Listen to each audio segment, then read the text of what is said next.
5వ నెల పూర్తయ్యేసరికి ఆకలి ప్రారంభం అవుతుంది. ఆకలి ప్రారంభమైతే అమ్మ శరీరంలోంచి ఒక నాభికి గొట్టం ఒకటి ఏర్పడుతుంది. అమ్మ తినకూడని పదార్థం తినేస్తుంది, ఈ లోపల మంటలు బయలుదేరుతాయి.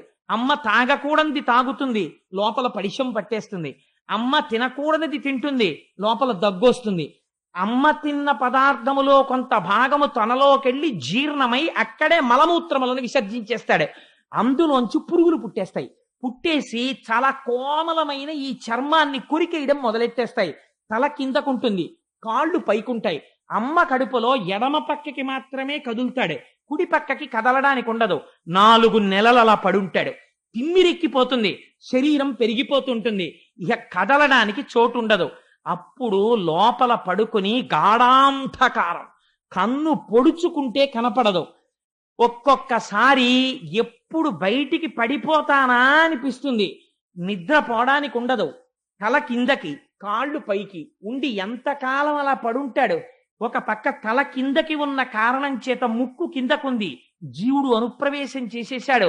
పరమ దుర్గంధభూయిష్టమైనటువంటి వాసన పీలుస్తూనే ఉంటాడు. అలా పడి ఉండి ఉండి ఉంటే ఈశ్వరుడు పూర్వజన్మ స్మృతినిస్తాడు. నీకు ఇలా మహోపకారం చేసి ఎన్నో జన్మలిచ్చాను, ఏమి చేశావు చెప్పని అడుగుతాడు. అప్పుడంటాడు, ఒకటే మాట చెప్తాడు ఇలా నమస్కరించి, ఈశ్వరా, ఎన్ని జన్మలిచ్చినా ఈ ఇంద్రియములతో భోగమే అనుభవించాను. ఎప్పుడూ సంసారము నిజమనుకున్నాను. పశుప్రాయమైన సుఖానికి జీవితాన్ని గడిపేశాను. బిడ్డల్ని కన్నాను, అయిపోయింది టైము. శరీరం వదిలిపెట్టేశాను, దేహము కాలిపోయింది. మళ్ళీ చేరాను, మళ్ళీ అమ్మ కడుపులోకి వెళ్ళాను. పునరపి జననం పునరపి మరణం పునరపి జనని జఠరే శయనం ఇహ సంసారే బహుదుస్తారే కృపయా పారే పాహి మురారే అని అడుగుతాడు. అప్పుడు, అయ్యా ఈ ఒక్కసారికి కృప చెయ్యి, బయటికి తోసేసేయి. అనుగ్రహించావా, బయటికి వెళ్ళి నీ పాదార వింద సంసేవనం చేసుకుని తరించిపోతాను, తోసేయవయ్యా అంటాడు. అంటే అప్పుడు ప్రసూతివాయు రూపంలో స్వామి కాళ్ళని బయటికి తోయడం మొదలెడతాడు. మీరు చూడండి, కాళ్ళని పట్టుకు బయటికి తోసేస్తుంటే, నేను భాగవతం చెప్తున్నాను కాబట్టి చెప్తున్నాను, పరమ ఇరుకైనటువంటి అమ్మ యోని గుండా బయటికి త్రోయబడినప్పుడు మొట్టమొదట తల బయటికి వచ్చేస్తుంది. వచ్చేసి శరీరం లోపల ఉండిపోతుంది. క్రమక్రమంగా గొంగళి పురుగు కదిలినట్టు తోయబడుతుంటే, ఇంత వెలుతురులోకి తానొస్తే తనవారన్న వారెవరో తెలియకపోతే బయటికొచ్చి మంచం మీదో పరుపు మీదో పడిపోతే ఆ దోమలో ఈగలో నల్లులో కరిచేస్తుంటే, తనకి ఏం చెయ్యాలో తెలియక ఏడుస్తుంటే, నోట్లోకి తెచ్చి అమ్మ స్తన్యం పెట్టి పాలు పట్టేస్తుంటే, ఊపిరాడక గుటకలు వేసేస్తుంటే, ఊపిరాగిపోయినంత బాధ కలిగితే, ఒక పక్క నుంచి మాయ వచ్చి మళ్ళీ పట్టి పూర్వజన్మ స్మృతి పోతే, చెవిలోకి చీమలు దూరి కరిచేస్తుంటే, ఆకలేసి ఏడుస్తున్నాడనుకునే అమ్మ పాలు పట్టేస్తుంటే, ఒక పక్క అరికాల్లో దోమ కుట్టి గోక్కోవడం చేతకాక చెయ్యిని అక్కడ దాకా పంపడం చేతకాక ఏడుస్తుంటే, ఇలా స్వామి ఎన్ని సంవత్సరములయ్యాయో అశక్తుడనై ఏడ్చాను. అయిపోయింది, ఏదో పెరిగాను, పెద్దవాణ్ణి అయ్యాను, ఇంతపాటి యవ్వనం వచ్చింది, ఒంట్లో ఓపికండి ఈశ్వర కైంకర్యం చెయ్యగలిగిన సమయం అంటూ ఏదైనా ఉంటే అదొక్కటే. మళ్ళీ వృద్ధాప్యం వచ్చేసిందా? వచ్చేస్తుంది కాలగతిలో, నిర్దాక్షిణ్యంగా వస్తుంది.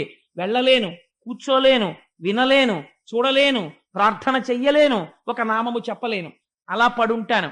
ఈ పాటి యవ్వనం వచ్చేటప్పటికా ఓపికండగా ఎన్ని తుంటరి మాటలో. నారీస్తన భర నాభీదేశం దృష్ట్వా మాగా మోహావేశం ఏతత్మాంసవసాది వికారం మనసి విచింత్య వారం వారం. కేవలం ప్రకృతి వేరొక చోట 2 చోట్ల మారింది. స్త్రీ శరీరమునందు పైన 2 చోట్ల పైకి ఉబికింది, అధోభాగమునందు లోపలికి వెళ్ళింది. ఈ పాటి వికారానికి వెర్రివాడవై తిరిగి నీ యవ్వనమంతా నాశనం చేసుకున్నావు. మళ్ళీ ప్రారంభం. లేదా ఉన్న ఓపికంతా సంపాదనకి తిరిగావు. సంపాదించకూడదని అనలేదు ధర్మశాస్త్రం, కానీ వెర్రి సంపాదనకి తిరిగావు. మళ్ళీ మొదలు. ఎక్కడ పుడతావో అమ్మా. జీవులు ఇలా తిరుగుతున్నారు. ప్రయత్నపూర్వకంగా భక్తి యోగమును అనుష్ఠానము చెయ్యాలి. చేత కాకపోతే కనీసము శ్రవణము చెయ్యడం మొదలు పెట్టాలి. వెళ్ళి అసలు నా జీవితమేమి, నేను ఎక్కడ నుంచి వచ్చాను, నా బ్రతుకేమి అన్నది తెలుసుకోవాలి. తెలుసుకోకపోతే ఎప్పటికీ మోహమునందు పడిపోయి ఉంటాడమ్మా. ఎవడు భాగవతులతో కూడి తిరుగుతున్నాడో, ఎవడు ధ్యానము లోపల చెయ్యగలుగుతున్నాడో, ఎవడు ఈశ్వరుడి యందు ఉత్సాహమును పెంచుకుంటున్నాడో వాడు పునరావృత్తి రహిత శాశ్వత శివ సాయుధ్యమును పొందుతున్నాడు అని చెబితేట దేవహూతి దేవేంద్రాదులకు లేని భోగములు ఇంట్లో ఉన్నాయి. అది విచిత్రం. అన్ని భోగములను తిరస్కరించి ఒంటికి బట్ట నిలువుగా కట్టుకున్నానా అడ్డంగా కట్టుకున్నానా అన్నది మరిచిపోయినది అన్నారు. అలా శ్రీకృష్ణ పరమాత్మని హృదయమునందు నిలిపి ధ్యానము చేయగా చేయగా ఒకనాటికి ఈ గీత చెప్పి కపిల భగవానుడు వెళ్ళిపోయాడు. వెళ్ళిపోయిన తరువాత కొడుకు అన్న మమకారంతో భగవానుని యందు మనస్సు పెట్టుకుని కృష్ణ భగవానుణ్ణే స్మరిస్తూ ఈశ్వర స్మరణము వలన జ్ఞానమును పొంది ఈ విషయములు విన్న తరువాత ప్రయత్నపూర్వకముగా భోగములు మనని ఉద్ధరించేవి కావని తెలుసుకుని త్రోసిరాజని వైరాగ్యమును పొంది భక్తి వైరాగ్యముల కలయిక వలన జ్ఞానమును పొంది జ్ఞానము వలన మోక్షమును పొంది శ్రీకృష్ణ భగవానుని యందు చేరి శాశ్వతత్వమును పొందినది. ఇది జీవులందరూ విని ఉద్ధరించబడవలసిన మహోత్కృష్టమైన గాథ. కాబట్టి ఇప్పుడు దేవహూతి కర్దమ ప్రజాపతి గృహస్థాశ్రమంలోకి వచ్చి తరించారా లేదా? అందరూ తరించారు. ఈ మొదటి వివాహం. అందరూ గృహస్థాశ్రమంలో ఉన్న వాళ్ళు అలా తరించడానికి వైరాగ్యం అంటే ఏమిటో, జ్ఞానం అంటే ఏమిటో, భక్తి అంటే ఏమిటో, సృష్టి ఎలా జరిగిందో చెప్పినటువంటి మహోత్కృష్టమైన గాథ.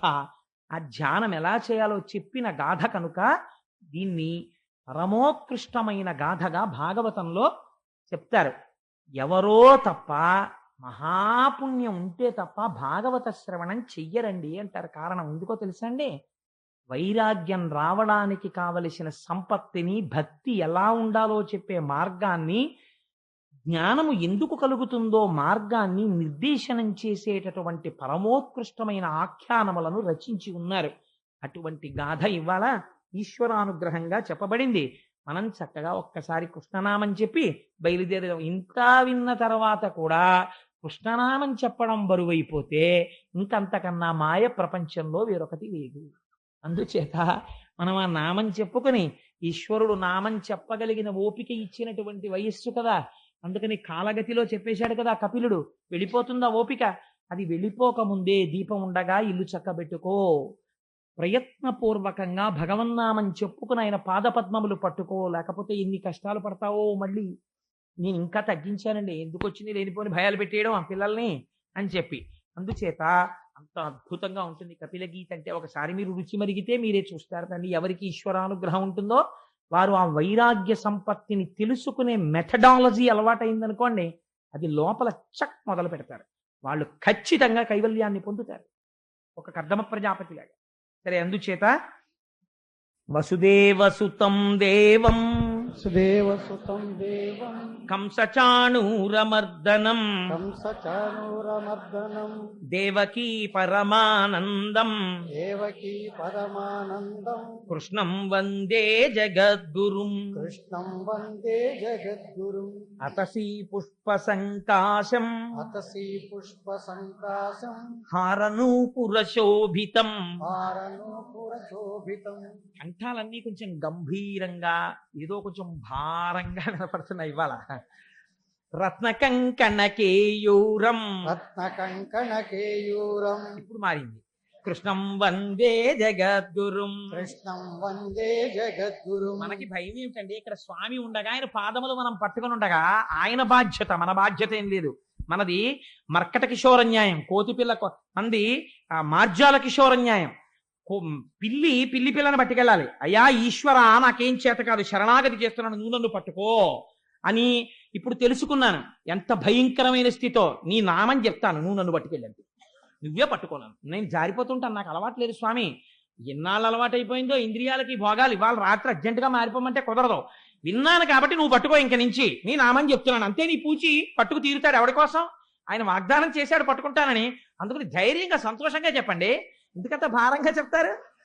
మందార గంధ సంయుక్త సంయుక్తం మందారగంధ సంయుక్తం చారుహాసం చతుర్భుజం చారుహాసం చతుర్భుజం బర్హి పింఛావచూడాంగం పరిహించావసూరాంగం కృష్ణం వందే జగద్గురుం కృష్ణం వందే జగద్గురుం ఉత్ఫుల్ల పద్మపత్రాక్షం ఉత్ఫుల్ల పద్మపత్రాక్షం నీలజీమూత సన్నిభం నీలజీమూత సన్నిభం యాదవానాం శిరోరత్నం యాదవానాం శిరోరత్నం కృష్ణం వందే జగద్గురుం కృష్ణం వందే జగద్గురుం రుక్మిణీ కేళీ సంయుక్తం రుక్మిణీ కేళీ సంయుక్తం పీతాంబర సుశోభితం పీతాంబర సుశోభితం అవాప్త తులసీగంధం అవాప్త తులసీ గంధం కృష్ణం వందే జగద్గురుం కృష్ణం వందే జగద్గురుం గోపికానాం కుచద్వంద్వం గోపికానాం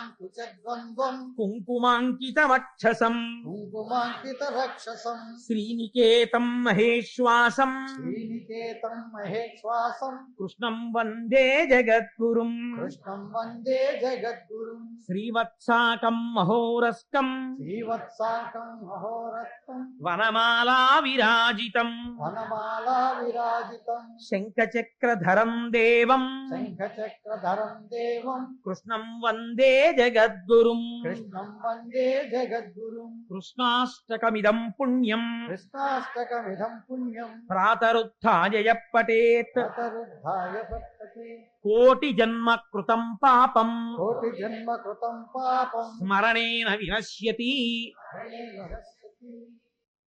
సర్వం శ్రీ ఉమామహేశ్వర పరబ్రహ్మార్పణమస్తు. స్వస్తి.